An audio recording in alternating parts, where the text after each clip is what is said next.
Now, we've had some in-depth discussions about the synagogue, about the oral Torah, also known as tradition, and that oral Torah was but interpretations of the Torah of Moses. However, then as now, the interpretations as given by revered rabbis, and especially when eventually written down into the Mishnah and the Talmud, are considered as divine as is the original Torah given on Mount Sinai. So now let's learn another term, halakha. Halakha. Usually it is said that this word means Jewish law. And Jewish law is referring not to the Bible, but rather to rulings that were made by rabbis. However, we need to nuance that just a bit so as to properly understand what is in the minds of the rabbis and of the lay Jews when that term's employed.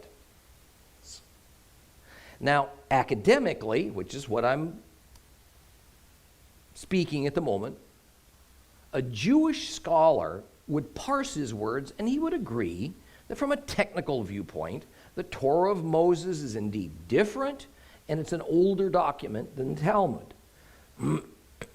And customs.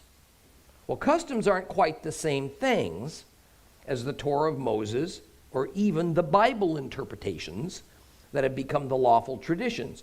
But in practice and in weight, the Torah of Moses, oral Torah, and customs are all seen as generally equally valid and authoritative. But even more difficult to grasp, especially for Gentile Christians and students of the New Testament. The terms used for these three sources of halakha, the Torah of Moses, oral Torah, and customs, are commonly used by Jews interchangeably. And we will find that Paul, especially in his epistles, will use terms like law and customs and traditions interchangeably. Why? Because that was merely the everyday mindset and the common way of speaking among Jews in New Testament times. Thus, depending on his audience and on his purpose, Paul, who was himself quite a scholar, would use these Jewish terms as commonly spoken among ordinary Jews in a casual conversation, or he might get more technical and nuanced as he dealt with the deeper matters of scriptural truth.